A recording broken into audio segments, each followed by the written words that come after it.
Sebelumnya, Sioyan dan Ratu Medusa melaksanakan pernikahan sederhana. Mereka kemudian kembali ke pavilion Bintang Jatuh setelah menyelesaikan semua urusan di aliansi Yan. Ketika Sioyan dan yang lainnya sampai di pavilion Bintang Jatuh, Yao Chen di dalam aula mengamati Xiao di pelukan Ratu Medusa dengan ekspresi tertegun. "Ini adalah putrimu." Sioyan tersenyum mengangguk dan menceritakan semuanya. Yao Chen sangat terkejut setelah mendengar cerita Sioyan. Yao melirik Ratu Medusa sembari menggoda. "Dulu istrimu benar-benar membencimu. Jika bukan karena aku takut kamu akan dibunuh olehnya." Wajah dingin Ratu Medusa memerah malu saat mendengar ini. Dia dengan lembut menepuk kepala Xiao, menyuruhnya untuk menyapa Yao sebagai guru besarnya. Xiao melirik ayahnya agak ragu-ragu yang tersenyum. Dia dengan takut-takut memanggil guru besar pada Yao Chen. Senyum gembira terpancar dari Yao mendengar suara lembut Xiao. Dia tidak memiliki anak tetapi menganggap Sioyan sebagai putranya sendiri. Jadi putrinya Sioyan sama seperti cucunya sendiri. Yao berjalan ke depan dengan senyum saat dia menyentuh tangan Xiao dengan wajah penuh cinta. Yao Chen merasakan kekuatan spiritual yang luar biasa di dalam tubuh Xiao. Dia juga memiliki afinitas api dan jejak kayu, memenuhi syarat sebagai alkimis. Yao Chen menjelaskan, kekuatan spiritual Xiao lebih kuat dari Xiaoyan, bahkan konstitusinya lebih besar darinya. Jika dirawat dengan benar, pencapaian masa depannya akan lebih besar dari Xiaoyan. Xiaoyan tersenyum saat mendengarnya. Bakat dan konstitusi mungkin penting, tetapi pencapaian masa depan seseorang ditentukan oleh ketekunan. Xiaoyan bisa mencapai tahap ini bukan karena dia mengandalkan bakat, tetapi dia telah mencapai terobosan dari hidup dan mati selama satu pertempuran berdarah satu demi satu. Seorang ahli sejati tidak bergantung pada bakat, tetapi pada ketekunan yang luar biasa. Tangan Yao terus mencubit Xiao, menyebabkannya cemberut. Dia terus menggerutu menyebabkan semua orang tertawa. Yao dengan penuh kasih menepuk kepala Xiao. "Anak ini telah berpergian denganmu melalui lubang cacing selama beberapa hari.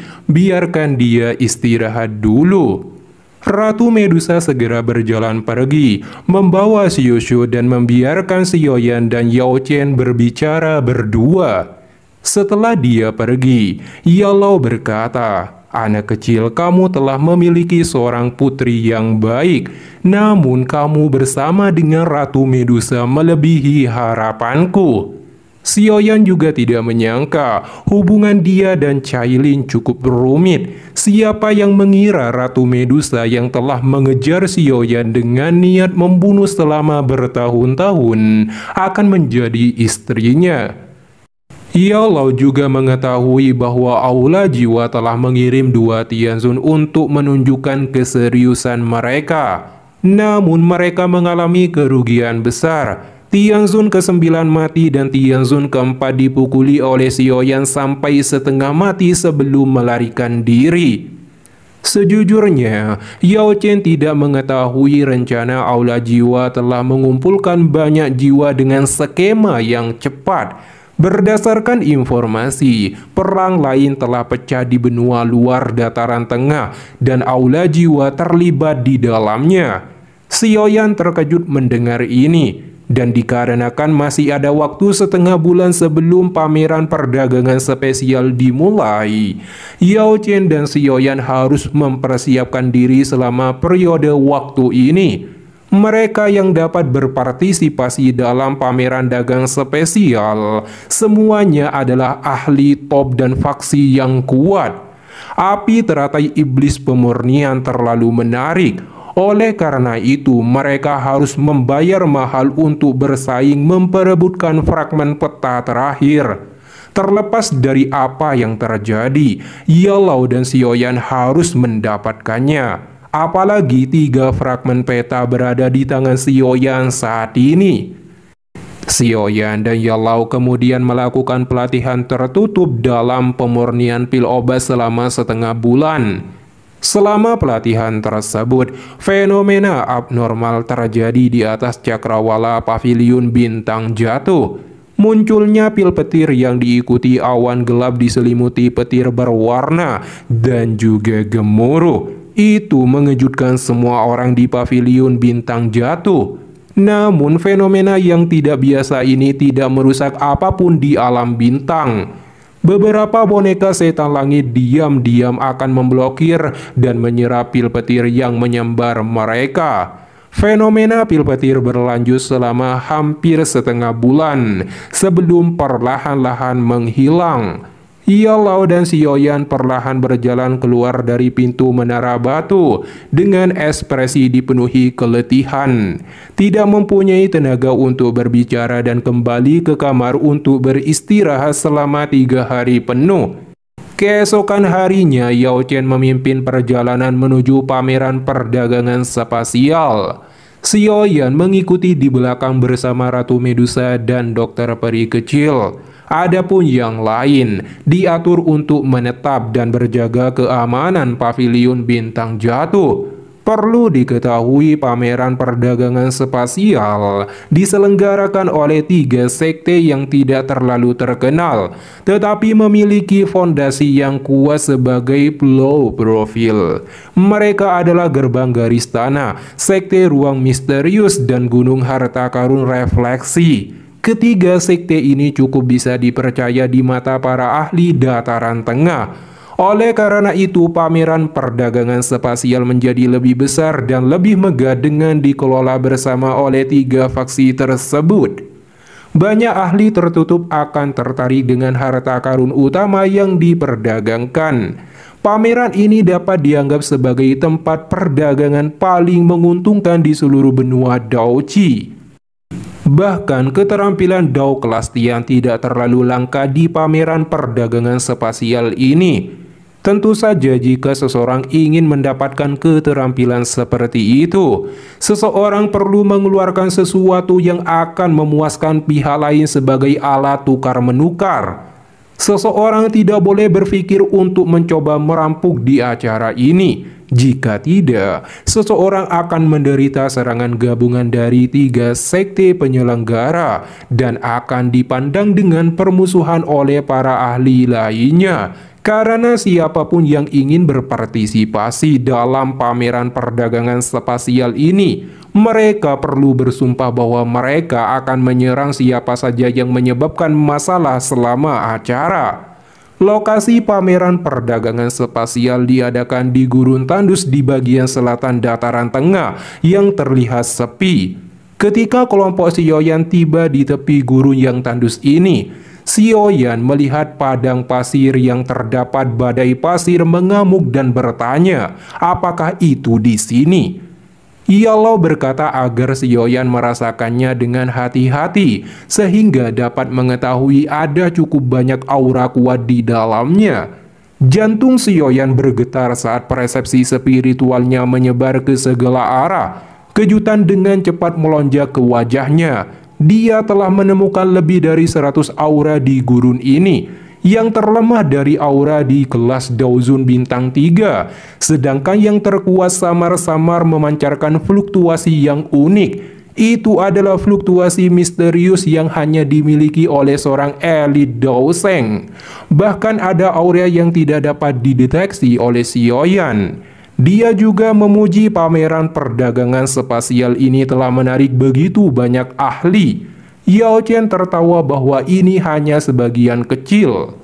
Setelah memasukinya, Xiaoyan akan menyadari perdagangan ini sesuai dengan reputasinya sebagai kelas atas. Yellow juga memperingatkan kelompok Xiaoyan untuk bersikap baik begitu masuk, karena sekte tersembunyi mungkin berisi keberadaan Daoseng seperti iblis tua. Oleh karena itu, yang terbaik adalah menghindari menyinggung perasaan mereka jika kita bisa. Kelompok Sioyan mengangguk ketika mereka mendengarnya. Tentu saja jika orang lain datang memprovokasi kita, kita tentu saja tidak boleh bersikap lembut. Yellow tersenyum tipis saat berbicara. Kelas bangsa yang mungkin tidak tertandingi, tetapi dia masih memiliki status lain. Dia adalah seorang alkimis terkenal di dataran tengah. Menghadapi gelar ini, bahkan elit sejati Dao Sheng tidak akan bertindak sombong ketika bertemu dengannya. Yao Chen kemudian memimpin memasuki bagian terdalam dari gurun. Badai pasir kuning yang bertiup di sepanjang jalan secara otomatis menghilang ketika berada di sekitar 100 meter dari tubuh Yellow. Sioyan dan dua lainnya mengikuti dari belakang, lalu mendaki gunung pasir yang sangat curam. Ketika mereka mencapai puncak gunung, kejutan melonjak ke wajah mereka melihat lubang hitam besar berputar perlahan-lahan. Gelombang kekuatan hisab perlahan menyebar darinya. Pada saat ini, beberapa orang dengan aura yang sangat kuat menyerbu ke lubang cacing dan menghilang. Yellow tersenyum saat melihat ekspresi terpana dari trio Sioyan. Dia melambaikan tangannya, "Ayo masuk." Tubuh mereka kemudian memasuki lubang hitam dan pemandangan di depan berubah menjadi kota kecil yang bising. Yellow ngasih tahu ini adalah kota luar angkasa, lokasi di mana pameran perdagangan spasial diadakan. Lalu Yao Chen mengajak kelompok Sioyan berkeliling untuk melihat barang yang berharga. Ketika Sioyan tiba di plafon batu memenuhi kedua sisi jalan, dia melihat berbagai macam benda seperti gulungan, botol giok, senjata, dan inti monster telah ditetapkan di atasnya. Beberapa sosok manusia duduk di belakang plafon batu, dan semua orang ini memiliki aura yang kuat. Jelas mereka bukanlah orang yang mudah disinggung, tetapi berbagai barang yang mempesona terus memasuki pemandangan Sioyan. Di antaranya, tendangan iblis bumi, keterampilan Dao kelas tinggi di, keterampilan misterius hebat metode Qi kelas di tingkat tinggi, pil transformasi tubuh, pil obat tingkat tinggi 7, dan ginseng spiritual berdarah berusia 10.000 tahun. Bahkan menemukan bahan obat yang memancarkan energi mengejutkan. Itu serum roh inti bumi. Pil obat yang dimurnikan olehnya dapat menarik pil petir 6 warna. Meskipun Sioyan tertarik, itu tidak banyak berguna baginya. Karenanya setelah beberapa pertanyaan singkat, Sioyan memutuskan untuk menyerah menukar mereka. Sioyan menghela nafas. Dia baru saja menarik Cailin ke bagian terdalam kota ketika dia menemukan istrinya terdiam melihat sesuatu. Sioyan dengan cepat melihat batu 7 warna berukuran sekitar setengah kepalan tangan dan samar-samar memancar darinya. Itu adalah batu asal 7 warna, batu spiritual yang dapat bermutasi. Sioyan perlahan melangkah maju ke plafon batu. Seorang pak tua sedang duduk lemah di tempat itu dan bersikap tidak peduli pada kelompok Sioyan. Sioyan tidak keberatan atas sikapnya. Dia tersenyum tipis dan bertanya apa yang ingin pak tua itu tukarkan dengan batu asal berwarna 7 ini. Pak tua itu meminta 2 pil obat tingkat 8 dengan pil petir 3 warna. Tangan Sioyan mengusap batu asal 7 warna sembari berkata agak mahal. Lebih penting lagi nilainya terbatas. Itu hanya berguna untuk ular piton menelan langit 7 warna.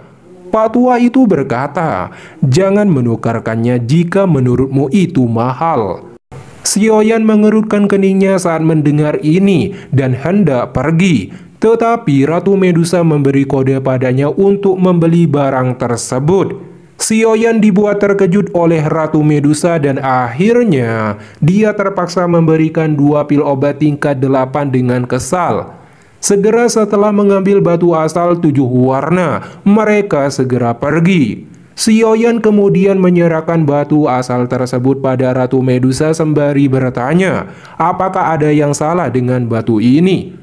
Ratu Medusa menerima batu asal 7 warna sembari tersenyum dan menjelaskan, orang biasa hanya tahu bahwa tempat di mana ular piton menelanjangi 7 warna mati memiliki kesempatan untuk membentuk batu asal berwarna 7. Namun mereka tidak menyadari bahwa jika 100 atau lebih ular piton menelanjangi 7 warna mati di tempat yang sama, ada kemungkinan batu asal 8 warna atau bahkan 9 warna akan terbentuk. Apalagi hanya leluhur Ratu Medusa yang dapat mencapai ular piton menelanjangi 9 warna dengan garis keturunan yang kaya. Tidak heran hanya kamu yang bisa mengenalinya. Xiaoyan tersenyum dan dengan penasaran bertanya, apakah batu asal ini 8 atau 9 warna? Ratu Medusa meneteskan darahnya dari jarinya. Segera setelah itu, garis warna di batu asal muncul yang menunjukkan batu asal berwarna 8. Xiaoyan merasa sedikit kasihan saat melihat ini. Jika itu adalah batu asal 9 warna, Cailin akan mendapatkan banyak hal kali ini. Tetapi Yalao tersenyum, tidak disangka akan mendapatkan keuntungan begitu tiba di sini. Dia melambaikan tangannya, mengajak kelompok Xiaoyan untuk melihat harta karun sejati yang dibutuhkan mereka. Xiaoyan dan dokter peri kecil segera mengikuti. Ratu Medusa memasukkan batu asal berwarna ke dalam cincin penyimpanannya. Tapi dia tidak menyadari garis warna yang sangat kecil muncul di belakang garis ke-8. Kemudian Yalao dan kelompok Xiaoyan sampai di sebuah bangunan yang kuno, disebut Paviliun Harta Karun Kuno, tempat pelelangan perdagangan spesial diadakan. Di depan pintu, ada 2 patua di tingkat Daozun bintang 6. Mereka langsung menyambut Yao Chen dan kelompok Xiaoyan, lalu memberikan topeng khusus pada mereka untuk menyembunyikan entitas sebelum dipersilakan masuk ke dalam.